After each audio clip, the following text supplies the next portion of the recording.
Selamat pagi adik-adik kami kelas 8. Pada pagi ini kita akan membahas kebangkitan Yesus sebagai tanda penerimaan Bapa. Sebelumnya kita sudah membahas sengsara dan wafat Yesus sebagai akibat penolakan dari manusia. Maka sekarang kita bahas kebangkitan Yesus sebagai tanda penerimaan Bapa. Sebelum kita masuk ke pembahasan inti, kita lihat dulu apa kira-kira yang mendasari pembahasan kita ini. Di dalam kitab suci tidak diberikan laporan tentang bagaimana persisnya Yesus bangkit dari kematian. Dan dalam kitab suci juga tidak ada saksi mata yang melihat bagaimana Yesus bangkit dari kubur. Kitab suci hanya menunjukkan tanda-tanda yang diyakini sebagai tanda kebangkitan Yesus. Maka bagaimana proses kebangkitan itu tidak diceritakan dalam kitab suci. Hanya bukti-bukti saja yang bisa kita lihat yang mengatakan bahwa memang Yesus itu sudah benar-benar bangkit. Dan selain bukti-bukti itu, kebangkitan Yesus juga tampak dari peristiwa penampakan-penampakannya. Maka beberapa kali Yesus menampakkan diri setelah ia bangkit. Mari kita baca kitab suci soal kebangkitan Yesus yang ada di Matius 28 ayat 1 sampai 10. Setelah hari Sabat lewat, menjelang menyingsingnya fajar pada hari pertama minggu itu, pergilah Maria Magdalena dan Maria yang lain menengok kubur itu. Maka terjadilah gempa bumi yang hebat, sebab seorang malaikat Tuhan turun dari langit dan datang ke batu itu dan menggulingkannya lalu duduk di atasnya. Wajahnya bagaikan kilat dan pakaiannya putih bagaikan salju. Dan penjaga-penjaga itu gentar ketakutan dan menjadi seperti orang-orang mati. Akan tetapi malaikat itu berkata kepada perempuan-perempuan itu, "Janganlah kamu takut, sebab aku tahu kamu mencari Yesus yang disalibkan itu. Ia tidak ada di sini, sebab ia telah bangkit, sama seperti yang telah dikatakannya.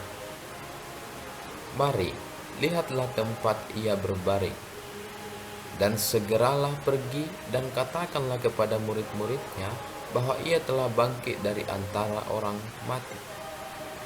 Ia mendahului kamu ke Galilea, di sana kamu akan melihat dia. Sesungguhnya aku telah mengatakannya kepadamu." Mereka segera pergi dari kubur itu dengan takut dan dengan sukacita yang besar, dan berlari cepat-cepat untuk memberitahukannya kepada murid-murid Yesus. Tiba-tiba Yesus berjumpa dengan mereka dan berkata, "Salam bagimu." Mereka mendekatinya dan memeluk kakinya serta menyembahnya. Maka kata Yesus kepada mereka, "Jangan takut. Pergi dan katakanlah kepada saudara-saudaraku supaya mereka pergi ke Galilea, dan di sanalah mereka akan melihat aku." Demikianlah Injil Tuhan, terpujilah Kristus. Nah, adik-adik terkasih, maka itu tadi kita lihat bacaan yang diambil dari Injil Matius 28 ayat 1 sampai 10 yang bercerita tentang kebangkitan Yesus. Maka di sana dikatakan tadi bahwa ada gempa bumi dan seorang malaikat itu turun ke atas batu yang menutupi kuburan Yesus, dan dari malaikat itu diketahui bahwa memang Yesus sudah sungguh-sungguh bangkit. Nah, bagaimana tanggapan terhadap kebangkitan Yesus pada waktu itu? Pada waktu itu orang-orang menanggapi kebangkitan Yesus itu bagaimana? Bagi orang kebanyakan masyarakat pada saat itu, kematian Yesus dianggap sebagai kegagalan. Mereka menganggap itu sebagai kegagalan. Perjuangan dan karya Yesus dianggap sia-sia. dan musnah seiring kematiannya. Tetapi dengan peristiwa kebangkitan dari alam maut, Allah membalikkan semua pemikiran itu. Yang sebelumnya mereka menganggap Yesus gagal, justru setelah bangkit, mereka akhirnya menganggap bahwa Yesus benar-benar menang. Kebangkitan Yesus membuat kehadirannya tidak lagi terbatas pada ruang dan waktu. Ia hadir di mana-mana dalam hati semua muridnya. Kehadirannya itu mampu memengaruhi hati manusia dan menjadi inspirasi hidup banyak orang. Maka setelah Yesus bangkit, Yesus itu sudah benar-benar beda. Dia itu sudah bisa hadir di mana-mana, dalam artian dia tidak dibatasi oleh ruang dan waktu lagi. Kita lihat dulu bukti-bukti kebangkitan Yesus. Banyak bukti-bukti kebangkitan Yesus, maka di sini akan dipaparkan itu. Yang pertama, batu penutup kubur Yesus terguling.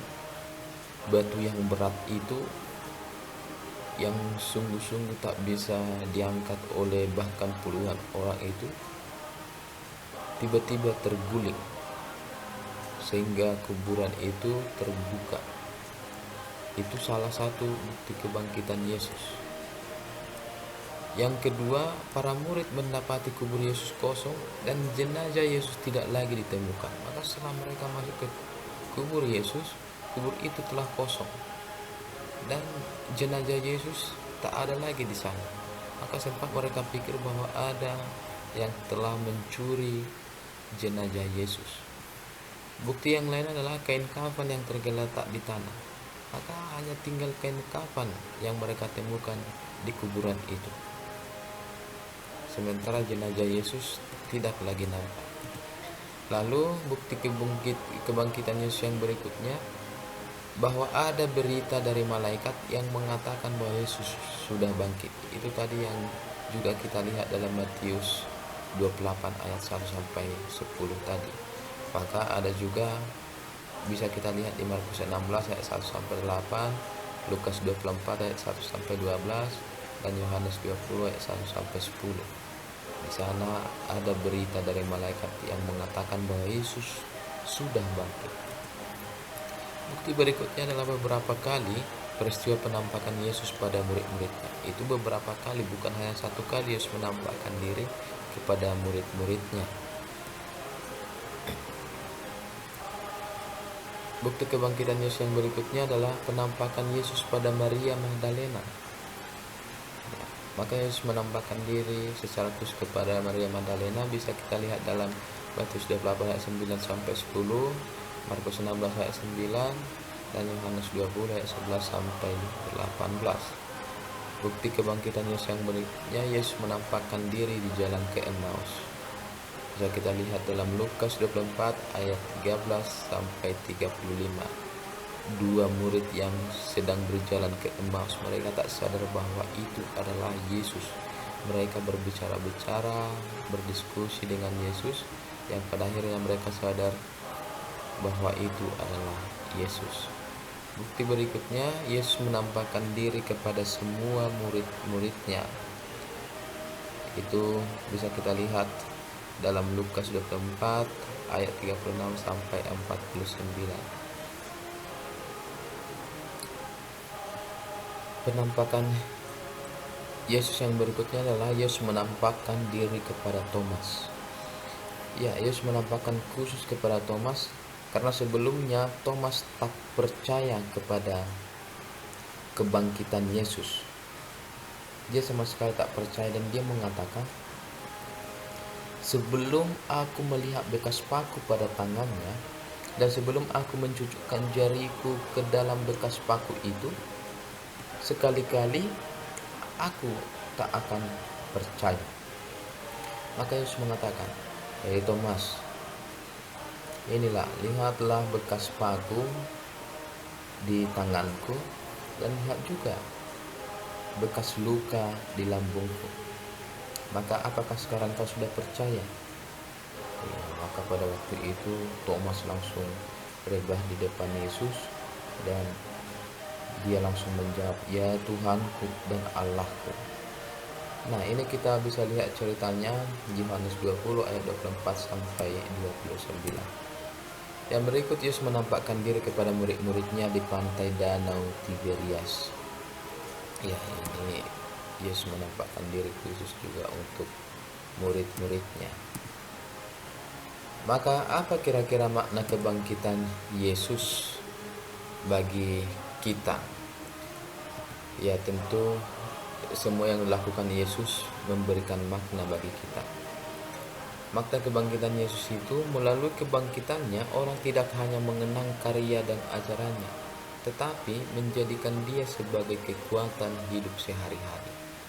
Ya, bukan hanya mengenang ajarannya lagi, tapi sudah kita sebagai manusia harus menjadikan dia sebagai kekuatan hidup sehari-hari. Berikutnya, kebangkitannya tidak hanya membuat orang sanggup meneruskan karyanya, tetapi secara kreatif melakukannya. Ya, sudah langsung dilakukan dan juga secara kreatif. Kebangkitan Yesus merupakan pembenaran dari Allah terhadap sabda dan karyanya, pembenaran terhadap perjuangan Yesus.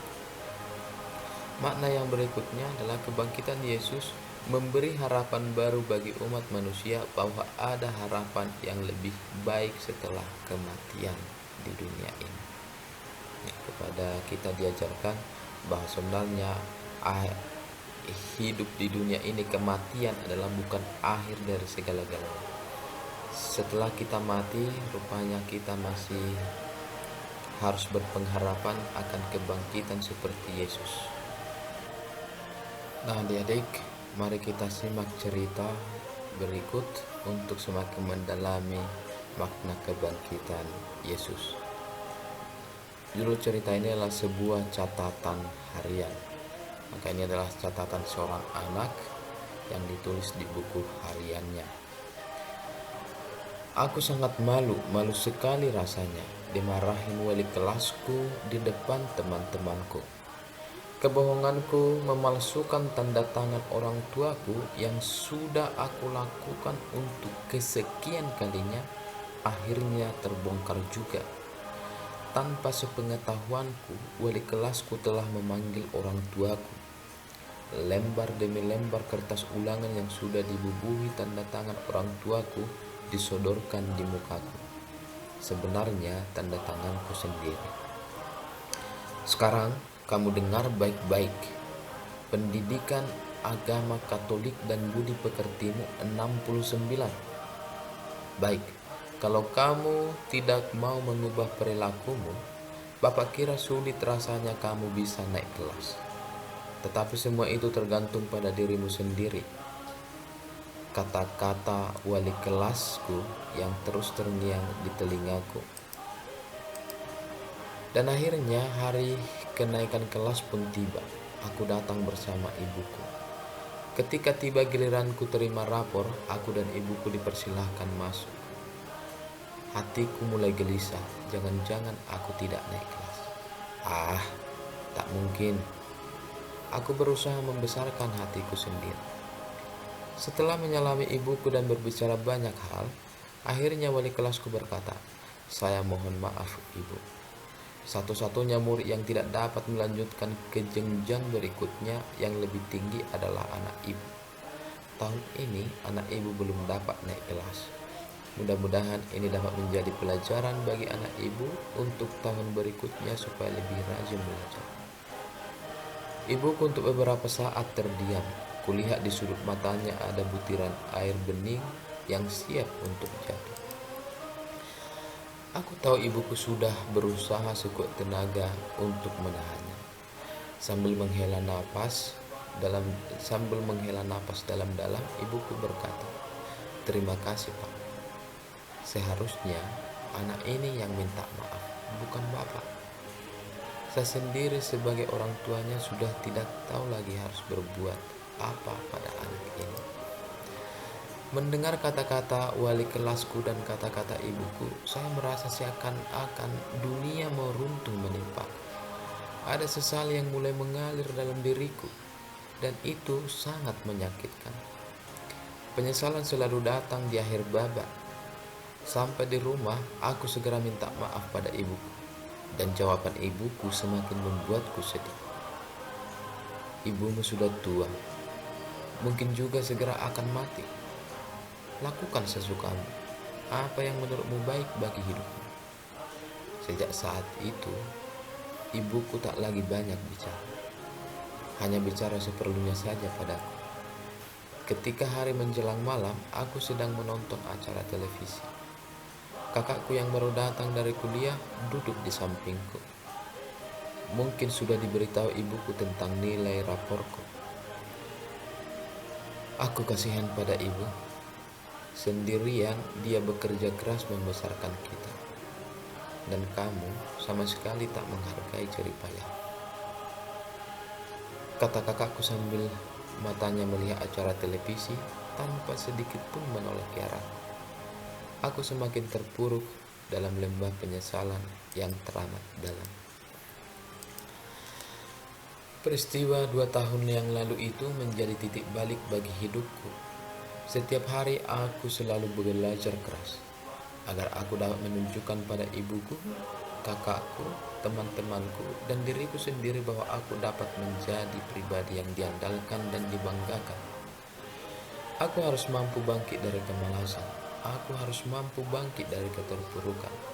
Dan aku bukan pecundang yang selalu kalah dalam pertempuran. Kerja kerasku menghasilkan buah yang manis. Setiap kali diterima rapor, aku selalu masuk 5 besar anak yang berprestasi. Meski belum menjadi yang terbaik, ibuku cukup bahagia. Kakakku juga semakin menunjukkan perhatiannya padaku. Aku bangga dapat berbagi kebahagiaan pada orang-orang yang selama ini menyayangiku.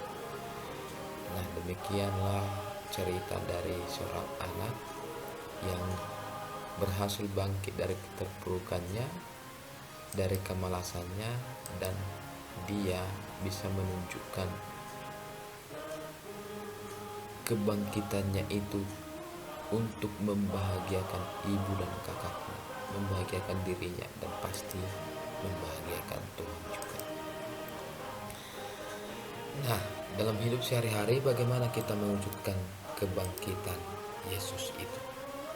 Bagaimana wujud nyata semangat kebangkitan Yesus itu yang bisa kita lakukan dalam hidup kita sehari-hari? Yang pertama itu, sebagai murid Kristus dalam kehidupan sehari-hari hendaknya kita mampu menghadirkan Kristus melalui kata-kata dan perbuatan kita pada sesama. Menghayati dan mewujudkan kebangkitan Kristus tidak harus melalui karya-karya yang besar dan spektakuler, yang sederhana saja, melalui kata-kata kita. Ketika kita mengeluarkan kata-kata dukungan, bukan fitnahan atau bukan olok-olokan, ketika itu juga kita sudah menghadirkan semangat kebangkitan Yesus. Ketika teman kita merasa tidak semangat, bermasalah, lalu kita mendukung dia, memberi dukungan, menyemangati dia, nah itu sudah mewujudkan semangat kebangkitan Yesus. Menjadi sahabat bagi yang mengalami kesedihan dan masalah, memberi dukungan pada mereka yang putus harapan, membangkitkan semangat pada mereka yang lemah dan tak berdaya adalah wujud sederhana yang dapat kita lakukan. Itu yang tadi saya katakan. Dengan demikian kita dapat menjadi saksi kebangkitan Kristus melalui kata-kata dan perbuatan kita dalam hidup sehari-hari. Nah, itu adalah pembahasan kita soal kebangkitan Yesus sebagai tanda penerimaan Bapa. Sekarang tugasnya adalah beberapa soal berikut ini. Coba kerjakan soal ini di bukumu, dan nanti ini akan dikumpulkan pada pembelajaran tatap muka. Itu yang pertama, apa bukti-bukti kebangkitan Yesus menurut bacaan tersebut? Menurut bacaan tadi, apa bukti-bukti kebangkitan Yesus? Saya masih yakin kamu masih ingat bacaan kita tadi.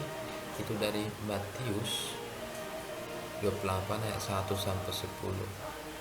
Lalu, apakah masih ada bukti-bukti kebangkitan Yesus yang disebutkan dalam Injil Matius tersebut? Tadi sudah kita bahas bukti-bukti kebangkitan Yesus. Nah, selain yang ada dalam Matius itu, Matius 28 ayat 1 sampai 10 itu, apa saja bukti-bukti kebangkitan Yesus yang lain yang mungkin kamu tahu atau kamu baca di Injil yang lain? Yang ketiga, apa yang menarik dan terungkap dalam perikop Injil Matius yang tadi yang sudah kita baca tadi? Lalu apa dampak kebangkitan Yesus bagi muridnya? Yang berikut, apa makna kebangkitan Yesus bagi dirimu? Nah, ini yang menjadi tugasmu. Pasti ada makna kebangkitan Yesus bagi dirimu. Apa kira-kira itu? Nah, demikian dulu pembahasan kita soal kebangkitan Yesus sebagai tanda penerimaan Bapa. Maka untuk adik-adik kami kelas 8, semoga kebangkitan Yesus membawa warna baru bagi dirimu, menyemangatimu, dan yang terutama semoga dengan kebangkitan Yesus itu kamu bisa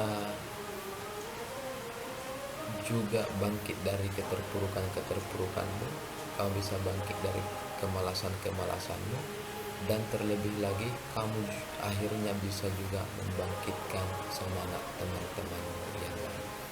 Maka sekian dulu untuk pelajaran agama ini.